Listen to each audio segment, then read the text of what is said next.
Good evening, ladies and gentlemen. It's an absolute honour and pleasure to welcome you here tonight to the Robert Menzies Institute's 4th ANZAC Oration.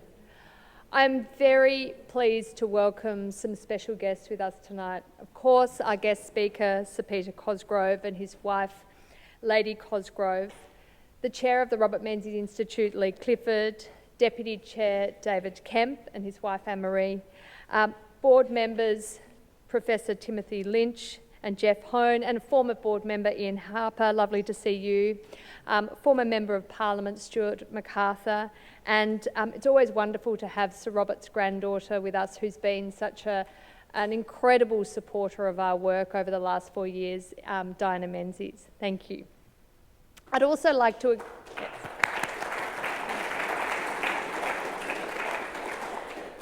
I'd also like to acknowledge our Japarat Club members, our members and our donors who make our work possible. Thank you. And of course to the veterans in the room, thank you so much for your service.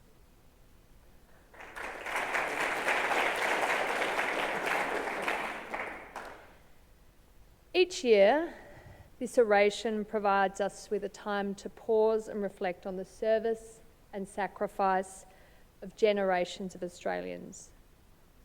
We've been honoured to host previous orators in Senator James Patterson, Keith Woolahan MP, himself a veteran, and Dr Peter Edwards, an official historian, to deliver the past ANZAC orations. ANZAC Day and this oration is a moment to consider the values that have guided our national story. These are values of freedom, democracy, responsibility and courage. And these are the values that Sir Robert Menzies, Australia's longest serving Prime Minister, the Prime Minister we honour here at the Robert Menzies Institute, these are the values that he lived by and defended. It is a testament to Sir Robert Menzies' longevity in public life that the same Prime Minister who declared war on Germany in 1939 was incredibly still at the helm leading this country a quarter of a century later when he committed combat troops to Vietnam 60 years ago to this day, the 29th of April. His lifetime of leadership meant that decisions about war and peace made by this country were never made lightly. They were informed by his deep understanding of Australia's strategic vulnerabilities and of course grounded in our democratic principles. Sir Robert Menzies' engagement on the question of conscription dates back to this university, to a time when he was here as a student between 1913 and 18. At that time, he was the editor of the Melbourne University magazine, I think a slightly different publication from Farrago, which for those of you who attended this uni would know it's, pretty wild. He was an editor of the Melbourne University magazine during the First World War, and he argued in his editorials in that magazine in favour of conscription, of compulsory service, even though his own personal family circumstances prevented him enlisting.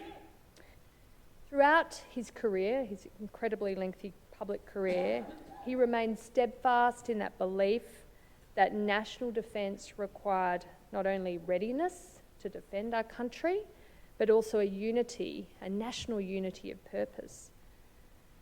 And it was during those divisive conscription debates in 1916 and 17 in the First World War that Menzies urged tolerance and respect for those with differing views. He recognised that democracy's strength lies as much in civil disagreement as it does in our shared commitment.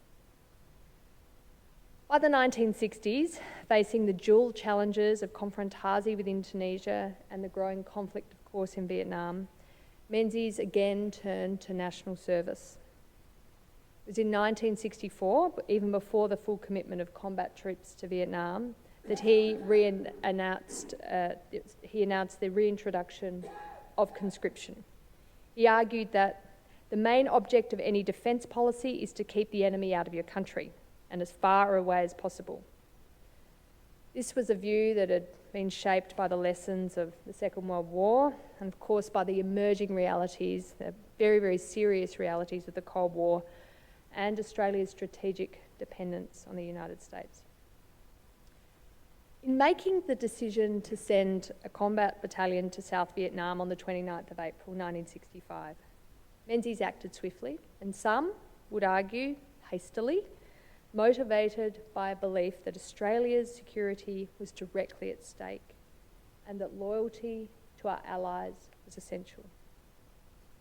Official historian Peter Edwards later wrote that Menzies had blind faith in American supremacy, but he also acknowledged that securing American engagement in the region was vital in an uncertain world, that of the Cold War.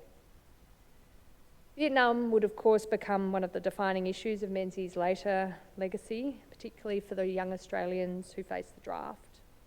Yet it's also a reminder of the burdens of leadership and the weight of decisions made in a world where threats to Australia's security were, and let's be honest, are still real. It is entirely fitting tonight that the ANZAC Oration is delivered by a man whose life has been dedicated to the service in the finest tradition of our Defence Force. Sir Peter Cosgrove has served Australia with distinction in Malaysia and Vietnam. He rose to national prominence, of course, as Commander of Interfet in East Timor, and he later served as the Chief of the Australian Defence Force before a distinguished tenure as Australia's 26th Governor-General. He was knighted for this in 2014. In his retirement, although I don't think it is much of a retirement, he's an incredibly hard worker. I think you put Princess Anne to shame. He continues to serve as Ambassador to the Department of Veterans Affairs' 50th anniversary commemorations of the end of Australia's involvement in the Vietnam War. He's patron of the ADF Cadets, patron of the Virtual War Memorial of Australia, and in 2023 he was commissioned by His Majesty King Charles III to serve, when required, as Administrator of the Commonwealth of Australia. It is my great privilege to have him with us this evening. Ladies and gentlemen, please join with me in welcoming our Speaker for the 4th ANZAC Oration, Sir Peter Cosgrove.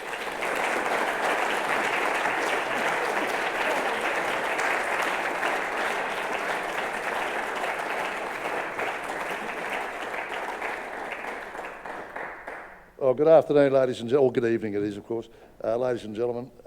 Lynne and I needed very little urging to return to Melbourne, and I was intrigued by your last reference to me being an administrator, which I am. I'm an administrator at large. When they all rushed off to view the coronation of the King, Prime Minister, Governor-General, and all the state governors, all at the same time, this created quite an interesting dilemma for the Commonwealth, because who would be available to the acting Prime Minister should there be a need for a Governor-General type person to act while they were all away. So they came up with the idea that they'd get some chap who was well known and who knew the form to volunteer to do it. So I was asked, and the King sort of commissioned me, but because they didn't know when these folks were getting back, they left it open-ended.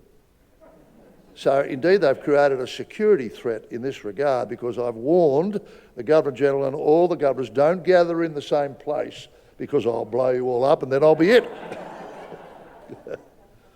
But given the name in which this oration is given and our proximity to the cherished moment, the refreshing of our democracy through the ballot box just in a couple of days, a national moment over which the late Sir Robert Menzies presided on so many occasions, tonight has, to me, special significance. Timing is everything in life, and in my fortunate career, it has profound meaning for me. In political life, the factor of timing is an axiom. Menzies was not only the longest serving Prime Minister, but deeply affected by and experienced in the political struggle and national implications inherent in Australia's major wars. Back in the 50s, my dear mum, who passed away many years ago, as a lifetime socialist, took me off to see Menzies deliver an election campaign speech at the Bondi Surf Pavilion. Now, even though I was only around 7, I was surprised because I was pretty sure she had never voted on his side of the political divide, and I said as much to Mum. She replied that even so, I would never encounter a better debater or orator than him. And it proved to be the case with the banter and the repartee in that packed auditorium. In those impressionable years, it seemed to me that social intercourse was different, intense, often robust, but only rarely ad hominem. Every now and then, a political issue would become heated with some street marches and the like. But by and large, people seemed to be more trusting, more accepting of governments and institutions in managing our interests and our welfare. Some years ago, when I was delivering the Boyer lecture series, I opined that the political consideration of communism in Australia during Menzies' time was an example of the vexed, complex, but ultimately sensible management of the way our political leaders and our people managed that issue into irrelevance. Yet communism, as an external factor in Australia's perspective, was a serious consideration for the second half of Menzies' stewardship of the nation. Nobody, not even the most sanguine of armchair warriors, could say that such a concern about communism and its potential further intrusion into our strategic arena was confected or conveniently overblown. It was apparent then, and retrospectively accurate now, that the Soviet Union and nations in East Asia and potentially in the Southeast Asian archipelago were in thrall or vulnerable to communism, which was much opposed to our form of democracy.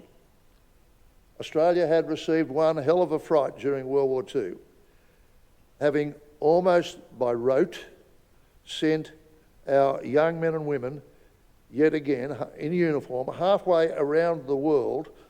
Our doorstep remained open when our own neighbourhood turned bad in 1941. After 1945, the psyche of our nation was sensitive to this, and Menzies' instincts were spot on.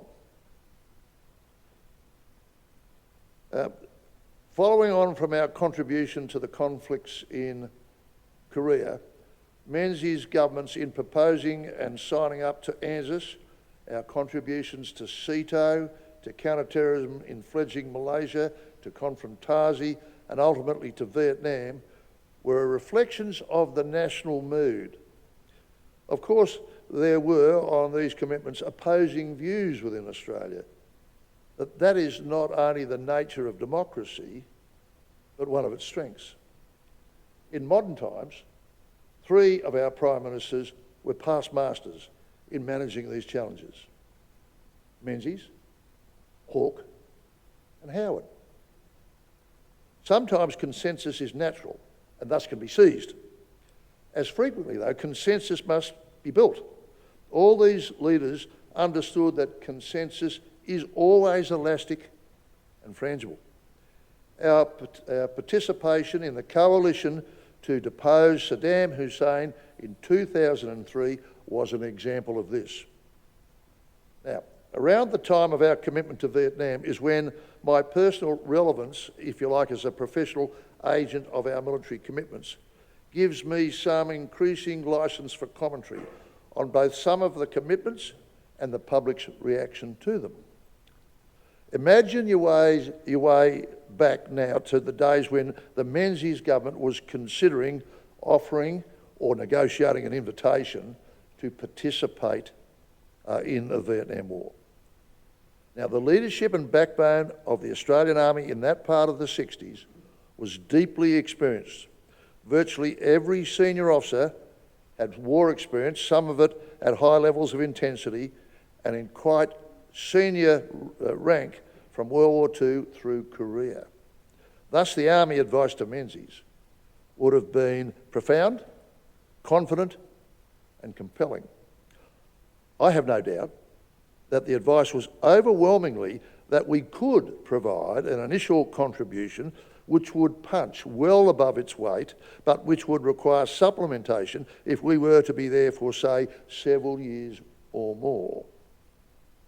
That advice would not have introduced notions of being caught on the flypaper, as no doubt to some degree eventuated when it became obvious down the track that our commitment in Vietnam had no emphatic end state of either success or honourable withdrawal.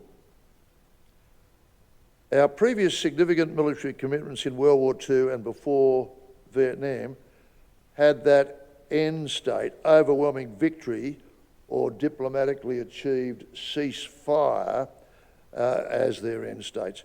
If Menzies could have returned around the change of millennium, he would have had a wry smile observing some of our entanglements in the Middle East. So, back to Vietnam, there appeared to me a sad acquiescence on the part of the Australian people of Australia doing its bit in Vietnam. I might remark here that young soldiers such as myself were single-mindedly committed to serving in Vietnam. We commanded a mix of regular and national service troops. The regular soldiers were similarly committed, and indeed most of our national service mates were grimly determined to play their part and get home safely, even acknowledging that this was, using modern vernacular, them participating in a war of choice. In battle, and with the ever-present imminence of combat, nobody dwells on how are they feeling about this at home. The war for us in Vietnam was intimate. What was different, however, was the growing partition of opinion in Australia, the growing disenchantment of significant parts of the population around the long drawn-out agonies of the ordinary people of Vietnam.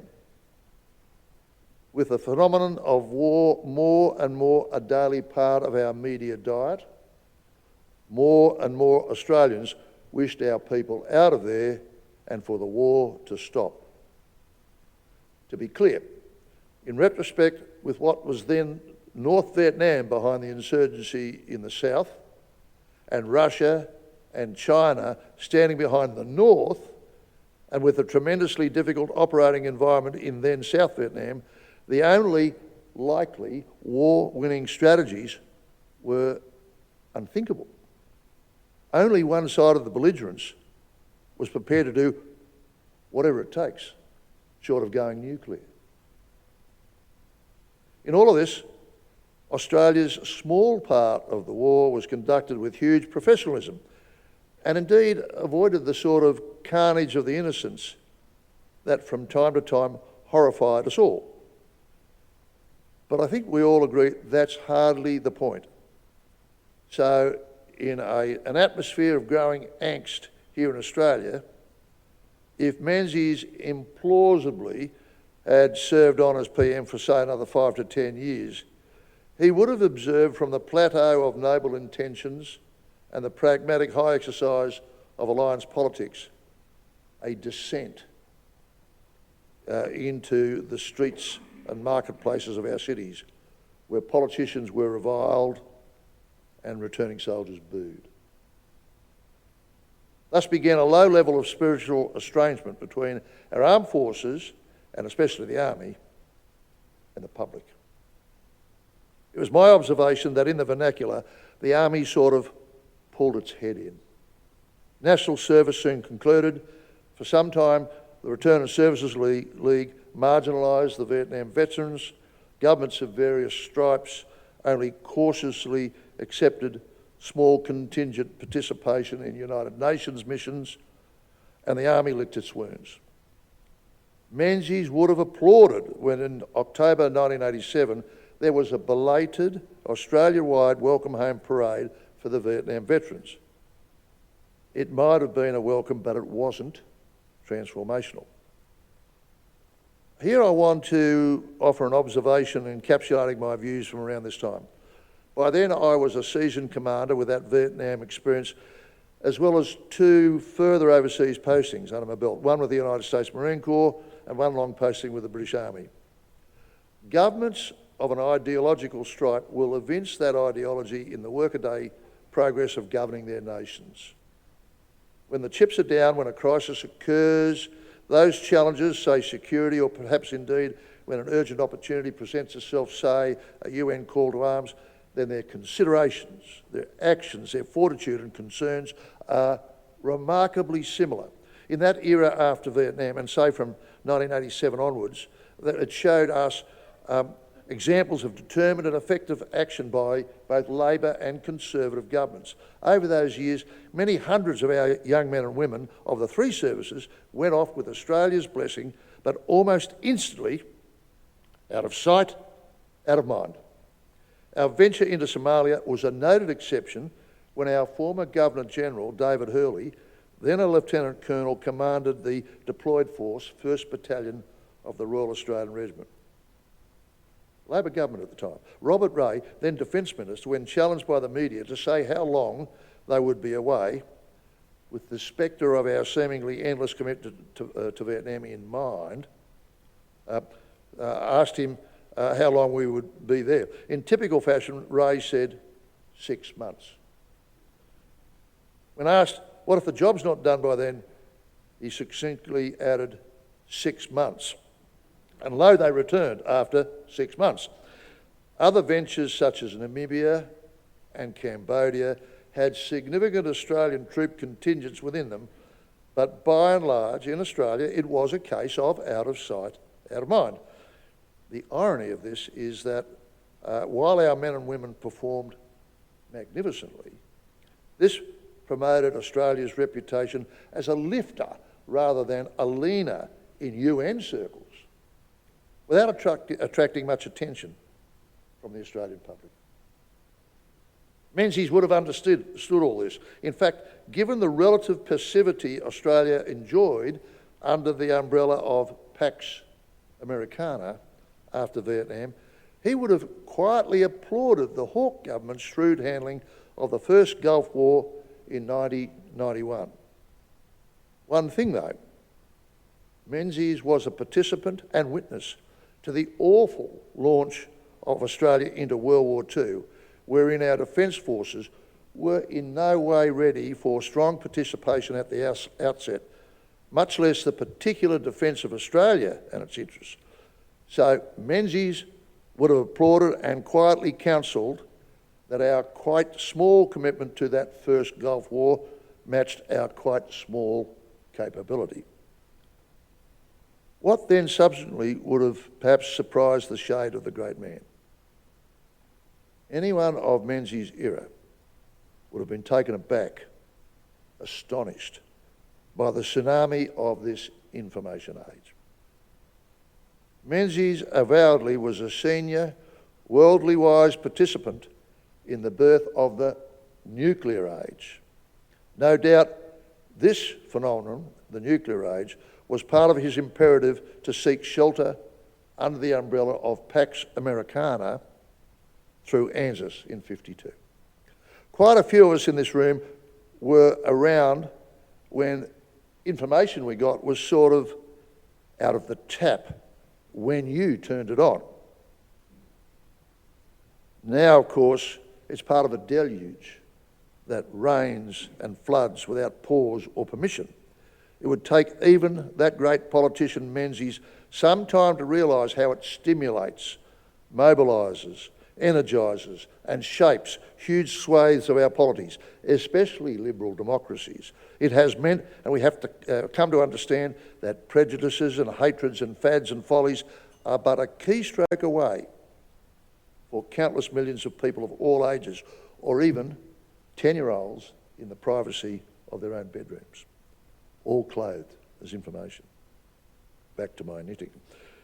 So, what happened to the Army and our Defence Force more broadly? The boys and girls next door, who having chosen to wear a uniform, then disappeared into barracks and air bases and ships, thereafter rarely to be seen and hardly ever heard in public. Well, I turned to Sir Robert. Well, what happened to Sir Robert was the information age and East Timor. And then 9/11, then Iraq, and then almost endlessly Afghanistan. Much like, Sir Robert, Vietnam in your time. These all happened. In particular, what happened was out of the blue.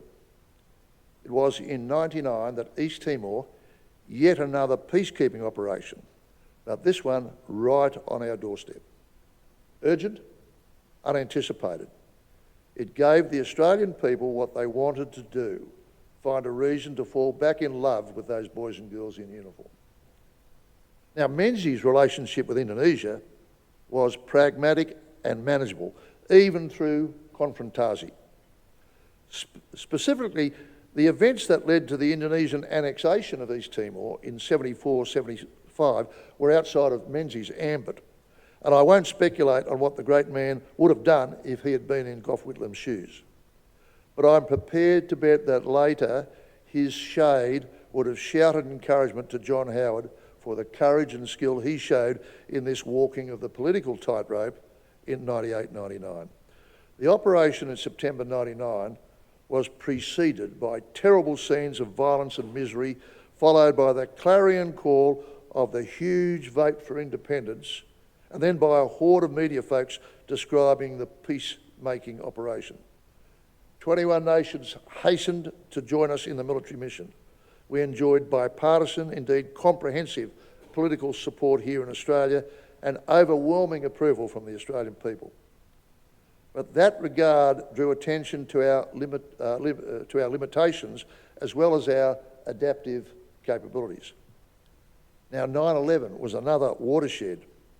Enabled by the information age, terrorism, a practice reaching back to sentient humankind. Terrorism could be made global in influence and outcomes. Mass murder came to Manhattan and soon enough to Bali. Huntington's Clash of Civilizations found its pulpit. Now, that long agony after 9/11 until Australia's withdrawal from Afghanistan, concomitant with that of the United States, is a modern narrative of our kinship with that great similar democracy. Although from time to time Menzies and his successors would feel that ANZUS was written on flypaper rather than on a simple parchment, every now and then we are reminded within the web of security, intelligence, trade and cultural arrangements and events that we experience with all of our major allies. Lord Palmerston said this: "We have no eternal allies and we have no perpetual enemies. Our interests are eternal and perpetual, and those interests it is our duty to follow." We must keep that in the front of our mind each time we contemplate another interaction of note with our ally. Now, with my background, it is my conceit that I have a competent grasp of defence and security issues from an Australian perspective. Even as Governor-General, while one sees less of the minutiae of defence and security activities, you obtain a different and valuable perspective of the diplomatic, cultural and economic aspects of the equation. So from that perspective, I would say to you, boldly, I would have given more chance of a snowball surviving in hell than the creation of AUKUS. It would not have happened without the building blocks of 1952 and beyond. The shared concerns and visions, the shared burdens on battlefields, in the air and oceans, the ceaseless and vital relationship between generations of political, cultural and business folk, and of course, military leaders and strategic scholars. While it is the highest interest of our military and security organisations, it has to be seen as a vital whole of community concern. To the nub of the matter, AUKUS, its reasons and actions must be seen as alongside and equal to other perpetual economic and social programs. It has high urgency exacerbated by the cost of unreadiness. It is potentially an existential matter for younger Australians, not only in extremis to their lives, but as importantly, to theirs and our precious way of life. In preparing these remarks, I read James Patterson's excellent oration to you from last year and concurred with his views in so many ways. I think he knows I have great regard for his acumen and energy. He was seized by our national shortcomings under the AUKUS banner. Another year has passed, and to many of us, it still seems that there is an element of diligent dithering in the pillars of the program. I'm experienced enough to know that all ministers, departments and agencies must press every possible dollar to be included in their programs and for their constituencies. These pressures are real and growing and immediate and perpetual. This is the eternal dilemma for democratic representative government. Menzies, faced with war, face it resolutely. He and his successors mobilised the nation, traumatised but triumphant. Australia sighed with relief and became wonderfully a successful economic giant, a human haven, an exemplar of modern democracy.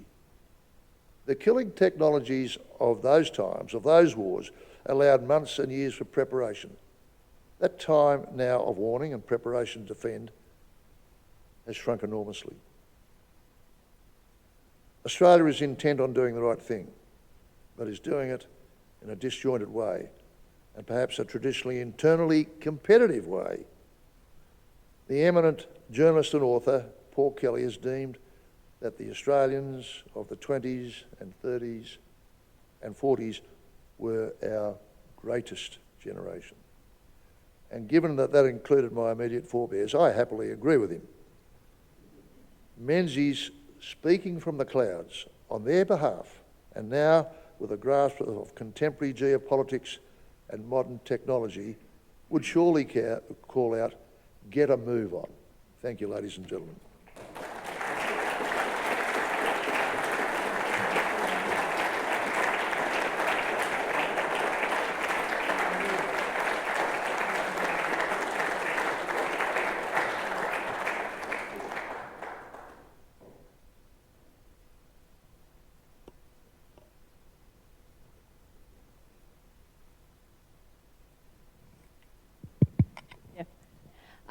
So Peter, that was an incredibly powerful oration. Thank you, and we'll have a formal vote of thanks from our General Manager later on. But I was on Q&A last night and I was sort of under the pump of Patricia Carvelis and others, but now I get to put you under the...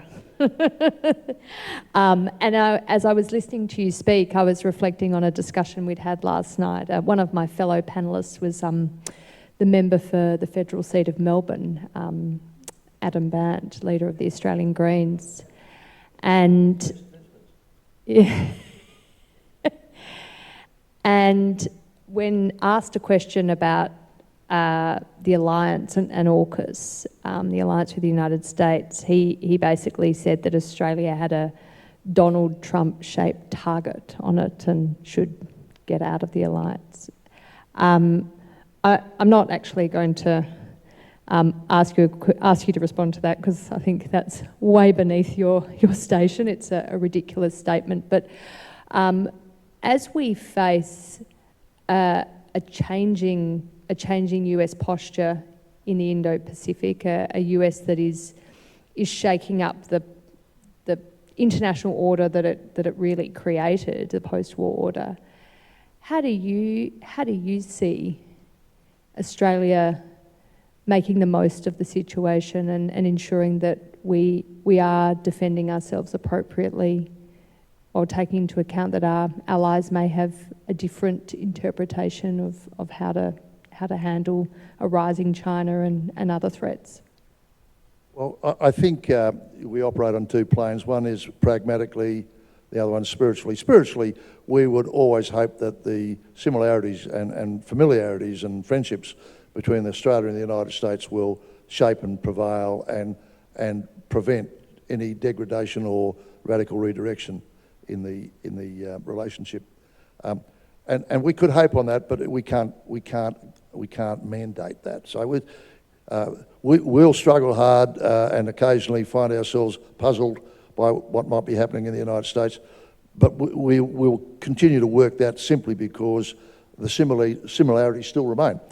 But the pragmatic side is that Pax Americana is in a different phase.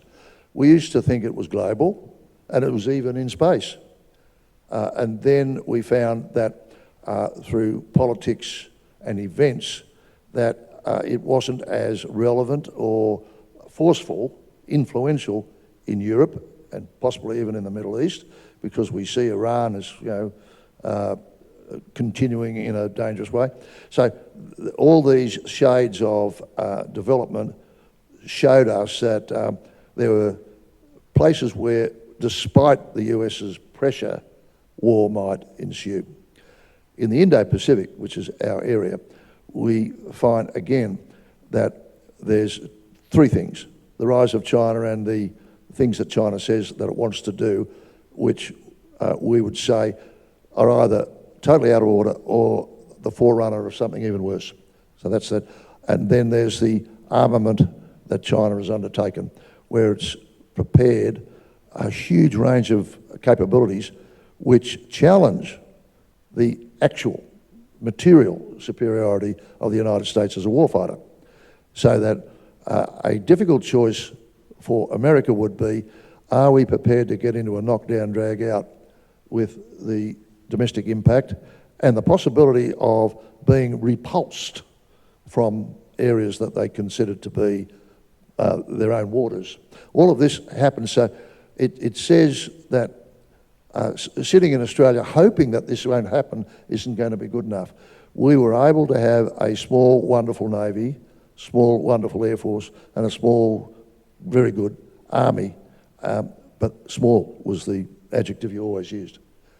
Now we can't afford giant entities, but we can afford technically competent entities that have 21st century capabilities. It's the only way to say that we will act in a deterrent way. If you seek to overwhelm us as a bully might, then we can deter you in some ways. So we're starting late. So, and the reason we started late is because back in 2003, 4, 5, 6, 7, China was large but not belligerent. It's larger, more technically proficient, and quite belligerent. So, and nothing that's been said by any of the US administrations has caused a U-turn on that, so we have to take it on face value. So Peter, the last couple of years has seen a really concerning rise in, I think, social dysfunction. We've become a less cohesive society. We see young people here at the University of Melbourne protesting violently against the right of a sovereign state to exist, against students who have a particular faith, the Jewish community. We've seen a big gap between people's views on whether we have a voice to Parliament or not. A lot of these themes are resonant of that period during the Vietnam War, when there was a huge divide between, people who thought it was a good thing and people thought it was a bad thing. It seems to me that if we came to a point where we were going to have to send our young people off to defend us, that we're asking them to defend a country that some of them don't necessarily believe in and are not proud of. And I think this fundamentally does come down to problems with our education system. But as a military leader, as a former chief of our defence force, how do we overcome this lack of social cohesion and lack of patriotism, particularly in our young people? And is it as serious as it looks, or should we shrug our shoulders and think, well, they'll be there when push comes to shove? I'm going to use that age-old term. It is serious because it is profoundly un-Australian. We overuse un-Australian. We use it as a throwaway conversational piece. But if it becomes the norm, then that's part of our character which we appear to have either lost, parked, or ridden over with violence. So it seems to me that the set of decency which would, and I've characterised it as saying, would you say those words over the fence to your neighbour? Would you shout them up and down your own street? Would you be dismayed if your child in class used some of the stuff that they heard you saying to classmates or the teacher or what have you?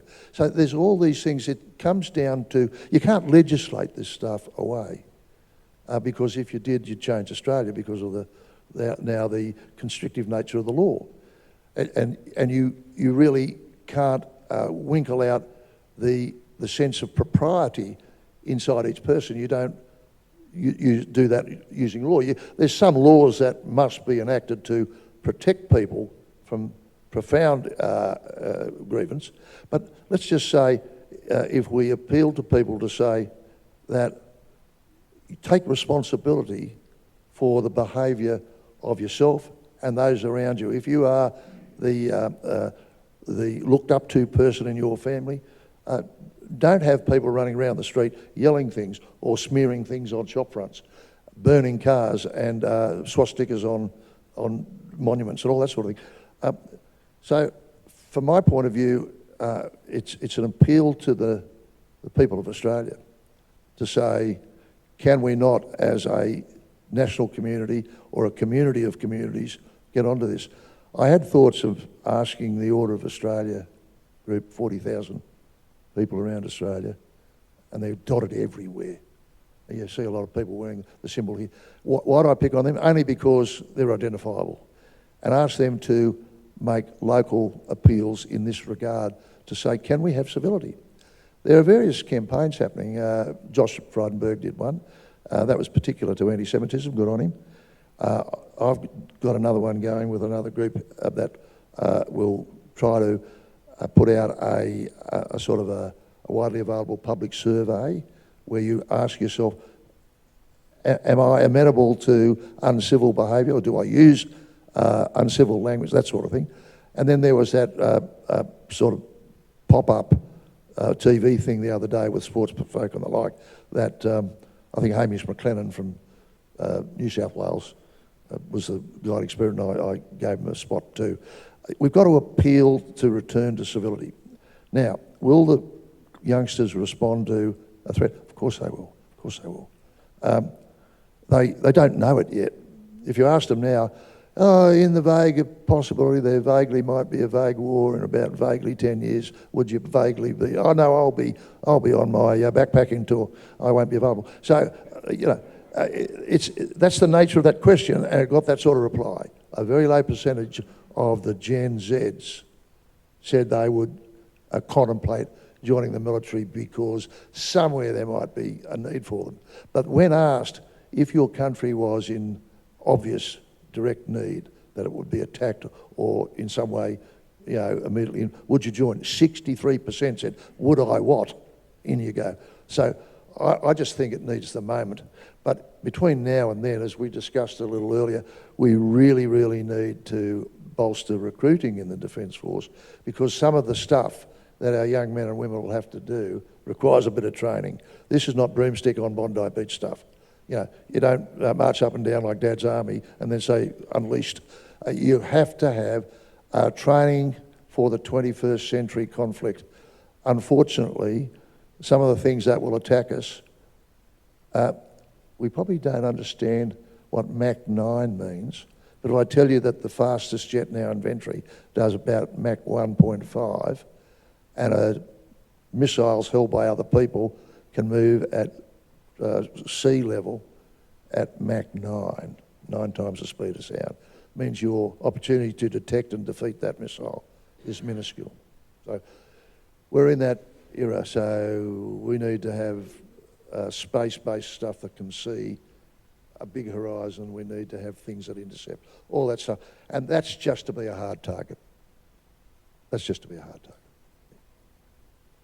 It's been, and you described it in your oration tonight, the way the Defence Force has been, I guess, considered and treated by the Australian community over your career from the 1960s the 2000s, that there has been ebbs and flows when the Australian community has been in love and then out of love and then back in love with the ADF. But in recent years, our commitment to commemorating Anzac Day has been extremely strong. Of course, we had the centenary of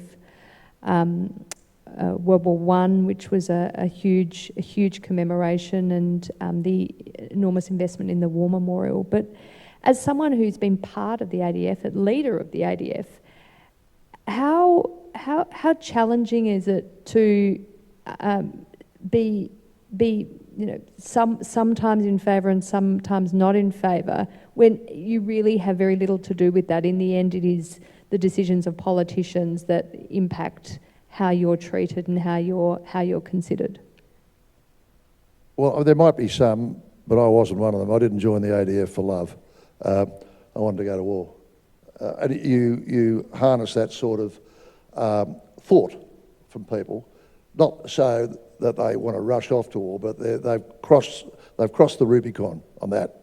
If I join this mob here, I might go to war. There was war going when I joined, but and I sort of found a vocation. There'll be a lot of people like that, but there'll also be people who say, I'm only in it for 10 years, and they go in and they find they've got a career. Or some may say, I'm going in for 10 years, and after 2 they go, whoops, I'm out. But if they leave both well looked after by the Defence Force and with mostly positive memories, let them go off and be a multi-billionaire, I don't mind, because they'll still love the Defence Force.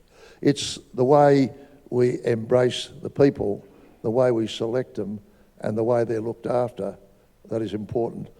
And you didn't say it, but I will go to the matter of alleged improper behaviour, which has been, whenever it's reported, it gets on the front page. The Army, Navy and Air Force operate with a moral licence of the Australian people.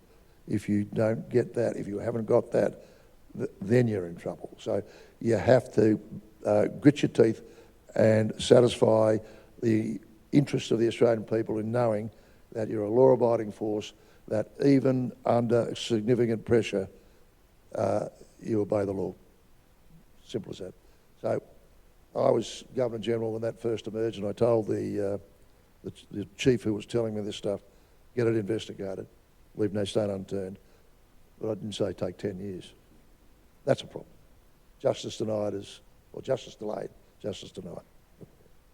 My final question for you tonight, Sir Peter. We're obviously in the final throes of the election campaign. We do have a few apologies tonight, of course, because we thought the election would be before this oration, not after. But defence spending has become a very big political question, political issue. Donald Trump is expecting allies to stump up 3% of GDP. The opposition leaders said 2.5 with an aspiration to 3. The government has said 2.3, I think it is. I mean, is that enough, considering we are in the most dangerous strategic circumstances since the 1930s? And in the 1930s, we look at the lessons from that time, and we were found wanting. We were ill prepared, as you said. We did not have an AIF, as it was at the time, that was able to stand up and defend Australia to the extent we had expected. And of course we end up with Japan bombing Darwin, and you know the history. But we face these circumstances, and yet the question still seems in this campaign unanswered. Back in 1939, when we went to war then, the national budget was whatever it was, revenue such and such, taxation such and such. And somehow the nation decided in that period, relative to now, they did exactly the sort of hard sums that we might have to do now. And, you know, I'm not an economist. All I know is that we cannot send our men and women to face an aggressor with improper training and woefully under-equipped and in terribly small numbers. I used to colourfully put it that my job as CDF was to work with the government to produce a viable defence force for what we saw as the strategic horizon then, a different one. because China was large, but the Americans were obviously back in the mid part of the first 10 years of the new millennium. They were still the big boss. But I did say that if I was in an aged care place at a very old age, I would expect the mums and dads of outraged mums and dads to come in and take me out and hang me if I hadn't done my job of getting those kids ready for war. So that's important. So the only way I can see it is to grow the pie. That's, you know, if you can't afford it under the present arrangement, find a way. Find a way is to grow the economy and go into some kind of clever debt. But, you know, if Donald Trump said you need to go to 3%, we can't go to say, but my next of kin died because the hospital that we were going to build wasn't there, and that's because you told us we had to have 3%. He doesn't vote here, we don't vote there. So we must do what we do in order to do that, and not because of Donald Trump. We must do it because of us.